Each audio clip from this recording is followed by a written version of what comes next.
باقی رہ جانے والے ممبرز کو بھی بریف کر دیا گیا ہے۔ اب تم نے اپنی صلاحیتوں کا مکمل اظہار کرنا ہے۔ کیا تم اس کے لیے پوری طرح تیار ہو؟ بلیک زیرو نے کہا۔ یس باس، جولیا نے بڑے بااعتماد لہجے میں کہا۔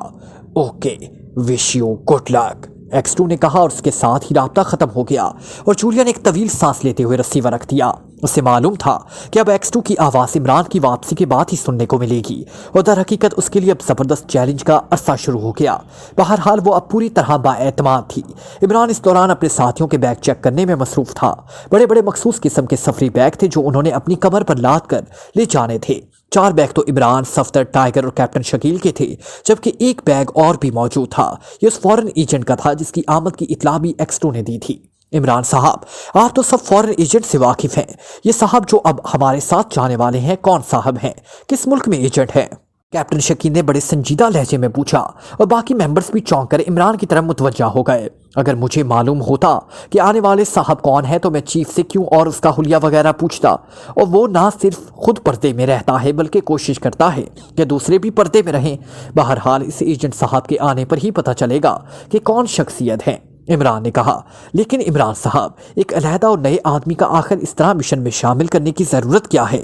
کیا ٹیم میں سے کوئی اور ممبر ساتھ نہ جا سکتا تھا؟ صفدر نے کہا۔ جانے کو تو سب جا سکتے ہیں، لیکن اب تمہارا باس جانے کہ وہ کیوں یہ سارا دھندا کر رہا ہے؟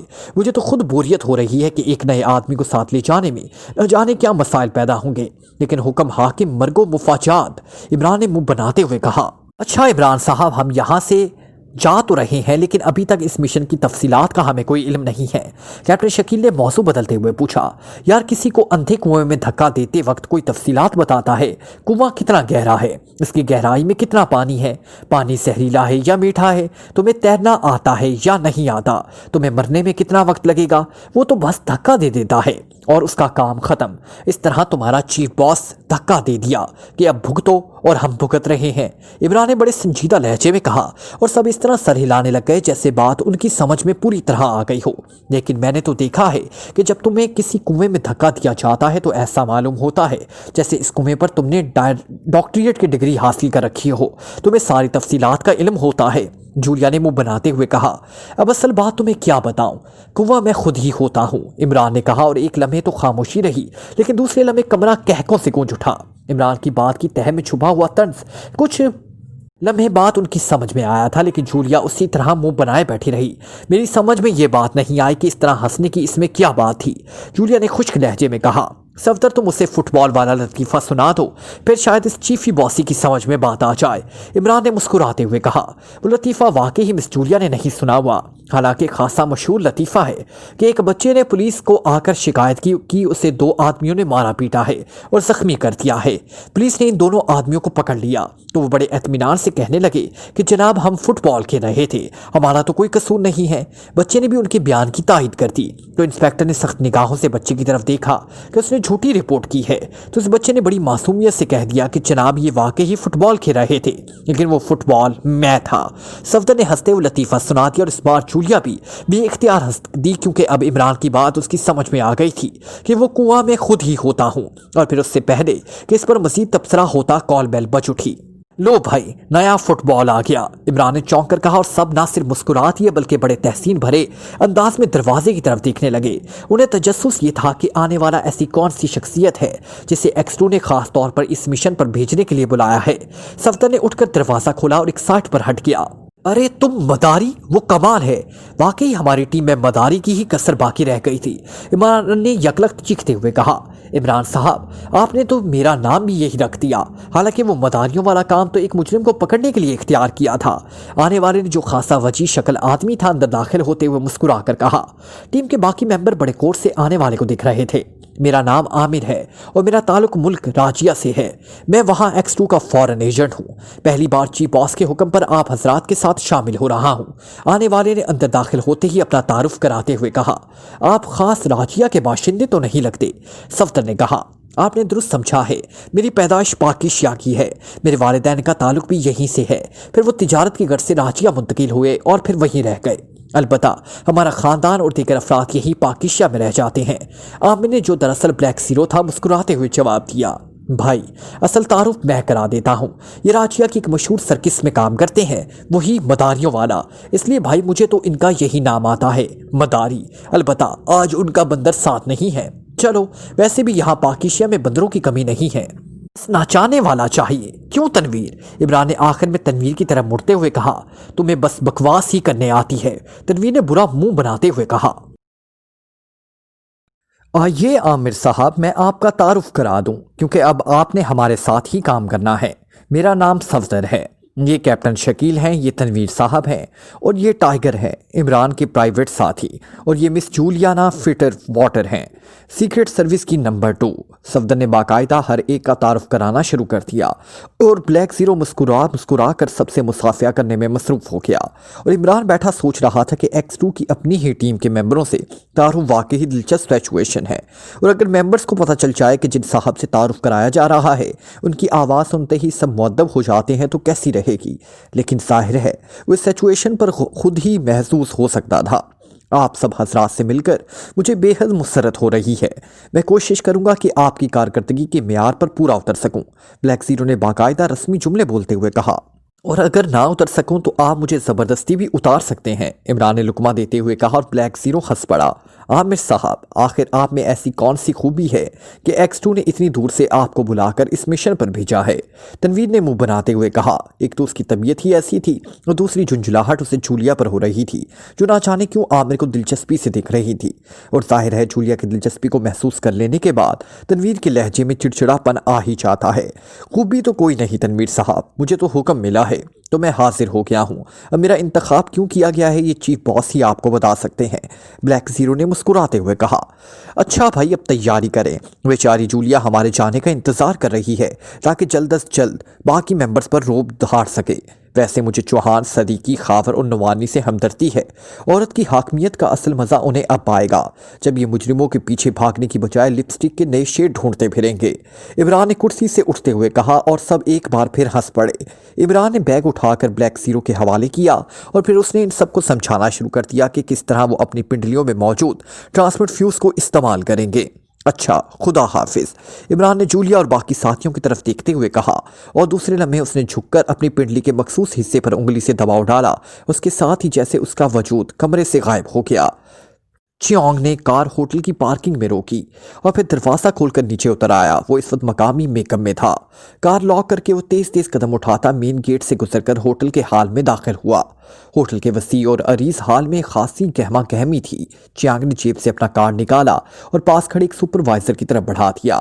تشریف لے آئیے جناب، سپروائزر نے معتمانہ انداز میں کہا، اور چیانگ سر ہلاتا ہوا اس کے پیچھے چلتا ہوا ایک راہداری سے گزر کر سیڑھیاں اتر کر نچلی منزل میں پہنچا۔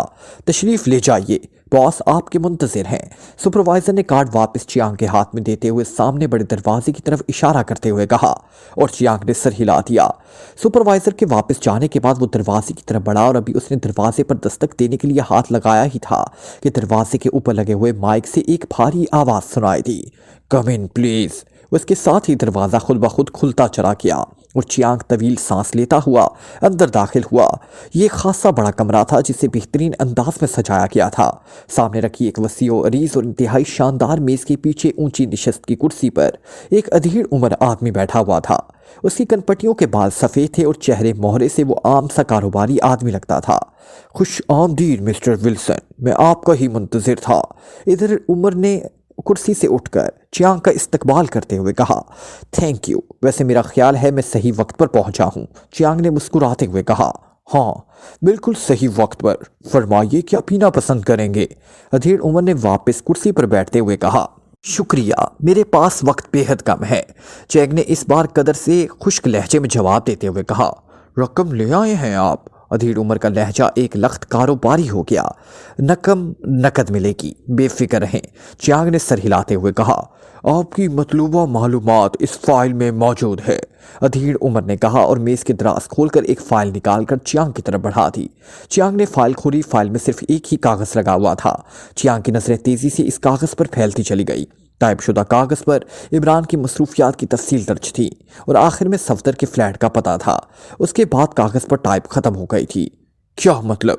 میں سمجھا نہیں، اس فلیٹ کے بعد کیا ہوا؟ چیانگ نے چونکتے ہوئے پوچھا۔ اس کے بعد خود حیران ہوں کہ کیا ہوا، میرے آدمیوں نے فلیٹ کو چاروں طرف سے گھیرا ہوا تھا۔ فلیٹ میں اس وقت ایک غیر ملکی عورت کے ساتھ تقریباً 9 مرد جمع تھے، جن میں عمران بھی شامل تھا۔ پھر ایک اور آدمی اندر داخل ہوا اور اس کے اندر جانے کے کچھ دیر بعد میرے آدمیوں نے یہ سمجھا کہ باقی افراد عمران سمیت اندر رہ گئے ہیں اور شاید نگرانی سے بچنے کے لیے انہوں نے یہ حرکت کی ہے، اور چونکہ ہمارا ٹارگٹ عمران تھا اس لیے میرے آدمیوں نے جانے والوں پر کوئی توجہ نہ دی۔ کافی دیر انتظار کے بعد جب اور کوئی باہر نہ نکلا تو میرے آدمی ایک کھڑکی کا شیشہ کاٹ کر اندر داخل ہوئے اور انہیں انتہائی حیرت انگیز منظر نظر آیا کہ عمران اور باقی رہ جانے والے 5 افراد غائب ہیں۔ ان کا اندر نام و نشان تک نہ تھا۔ اس مین گیٹ کے علاوہ سب کھڑکیاں اور دروازے اندر سے بند تھے اور مین گیٹ کو میرے آدمیوں کے سامنے باہر سے لاک کیا گیا تھا، اور چونکہ میرے آدمی اس فلیٹ کے چاروں طرف موجود تھے اس لیے کسی کے وہاں سے خفیہ طور پر نکل جانے کا بھی کوئی مسئلہ نہ تھا۔ جب مجھے رپورٹ ملی تو خیال آیا کہ اس فلیٹ سے کوئی خفیہ سرنگ یا راستہ نہ جاتا ہو، چنانچہ میں نے مکمل طور پر اس کی چھان بین ماہرین سے کرائی، لیکن ایسا کوئی راستہ یا سرنگ نہ ملی۔ ادھیر عمر نے تفصیل بتاتے ہوئے کہا، لیکن آخر جیتے جاگتے انسان کہاں غائب ہو گئے؟ چیانگ نے ہونٹ چباتے ہوئے کہا، اس بات پر تم تو ہم بھی حیران ہیں، ہماری اپنی سمجھ میں کچھ نہیں آ رہا۔ ہم نے بعد میں عمران کے فلیٹ کو بھی چیک کیا لیکن وہاں بھی تالا تھا۔ ہمسایوں سے تفتیش پر صرف اتنا معلوم ہوا کہ عمران کا باورچی ہمسایوں کی یہ کہہ کر اپنے گاؤں چلا گیا ہے کہ عمران کسی غیر ملکیہ ہے، اس لیے وہ بھی اپنے گاؤں جا رہا ہے۔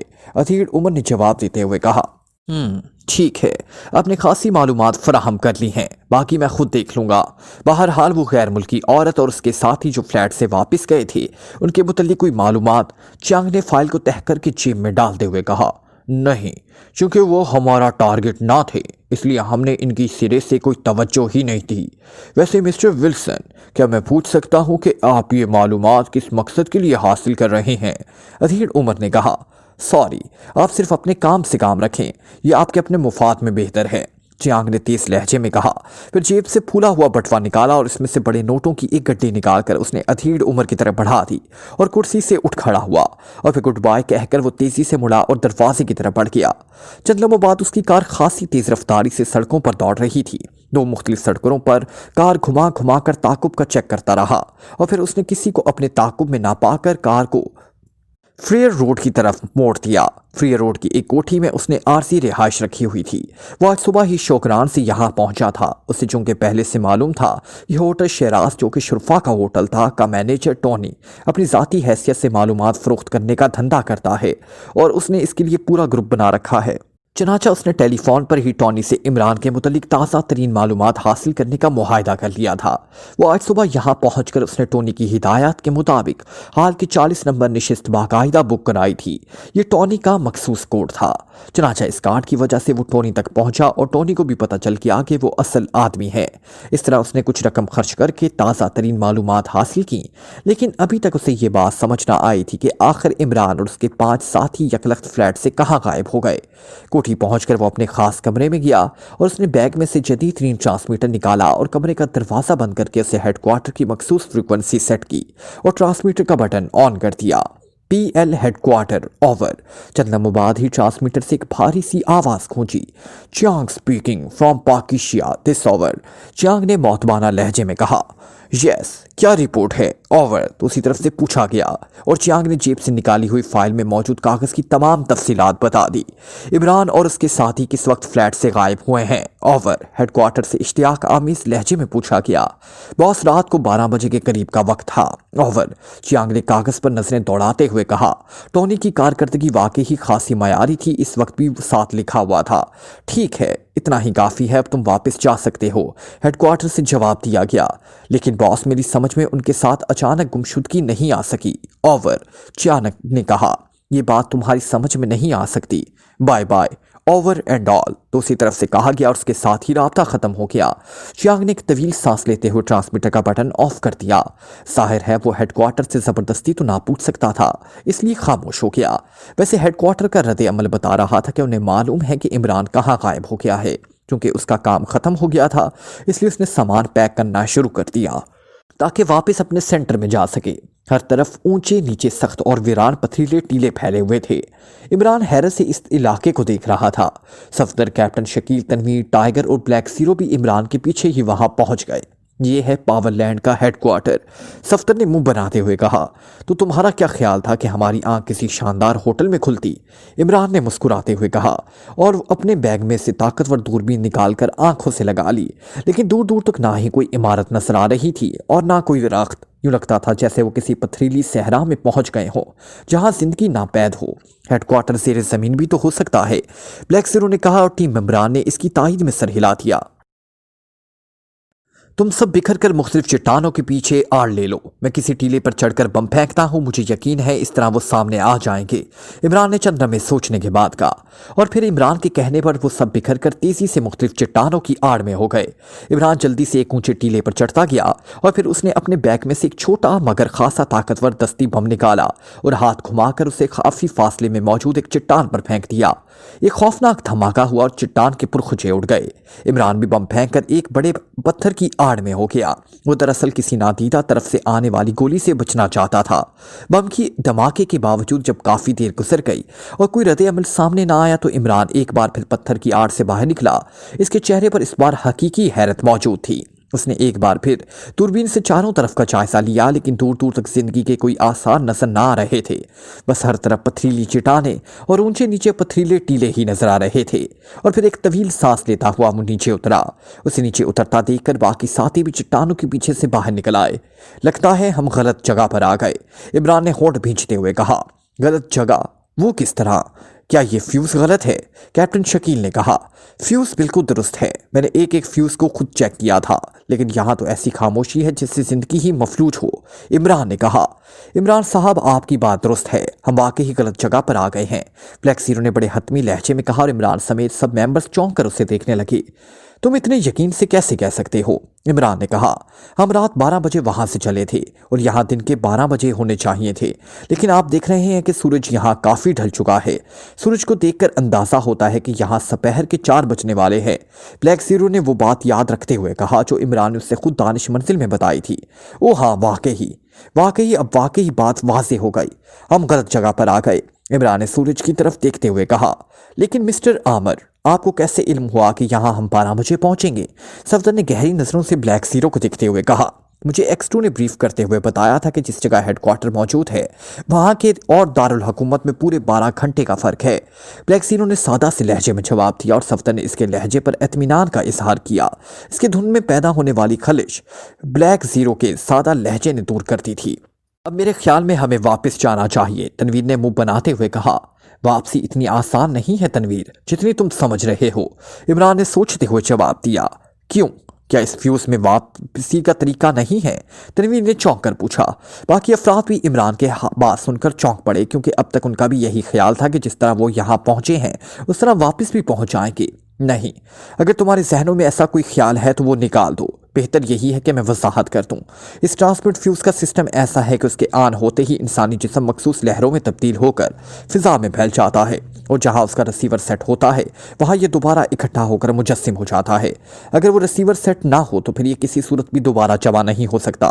اس لیے مجھے ابھی تک یقین نہیں آ رہا کہ ہم غلط جگہ پر پہنچے ہیں، کیونکہ اگر یہاں ریسیور سیٹ موجود نہ ہوتا تو ہم یہاں مجسم نہ ہو سکتے تھے، اور چونکہ آٹومیٹک ٹرانسمٹ فیوز کا ریسیور صرف پاور لینڈ کا مین ریسیور سیٹ ہے، اس لیے ہمیں لازماً پاور لینڈ کے ہیڈ کوارٹر میں دوبارہ نمودار ہو جانا چاہیے تھا، لیکن وقت کے لحاظ سے اور علاقے کے لحاظ سے محسوس یہ ہو رہا ہے کہ ہم غلط جگہ پر پہنچ گئے ہیں۔ بہرحال اب واپسی اس طرح نہیں ہو سکتی، کیونکہ دارالحکومت میں ایسا کوئی ریسیور سیٹ نہیں ہے جو ہمیں وہاں اکٹھا کر دے۔ البتہ یہ ہو جائے گا کہ ہم ہمیشہ کے لیے فضا میں بکھر کر رہ جائیں، عمران نے وضاحت کرتے ہوئے کہا۔ لیکن عمران صاحب، پاور لینڈ کے افراد پاکیشیا کے کیسے پہنچ جاتے تھے؟ کیپٹن شکیل نے کہا۔ انہیں مخصوص فاصلے پر تھرو کیا جاتا تھا، یعنی جس طرح ہم گیند پھینکتے ہیں اور گیند کا وزن، ہوا کا دباؤ، رفتار اور بازو کی قوت مل کر گیند کو ایک مخصوص نشانے پر پہنچا دیتی ہے۔ اس طرح مین سیٹ سے اس آدمی کو مخصوص ٹارگٹ پر تھرو کیا جاتا ہے، لیکن واپسی صرف ریسیونگ سیٹ کے ذریعے ہوتی ہے، عمران نے کہا، اور سب کے چہرے لٹک گئے۔ تو پھر اب کیا ہوگا؟ تنویر نے بگڑے ہوئے لہجے میں کہا۔ یار، اتنی جلدی کیوں گھبرا گئے ہو؟ یہاں ہم پکنک منائیں گے، رمبا سمبانا ناچیں گے، عمران نے مسکراتے ہوئے جواب دیا۔ عمران صاحب، میرا خیال ہے ہمیں کسی سمت آگے بڑھنا چاہیے، ہو سکتا ہے ہم کس اندازے تک پہنچ جائیں، کیپٹن شکیل نے کہا، اور عمران نے سر ہلا دیا۔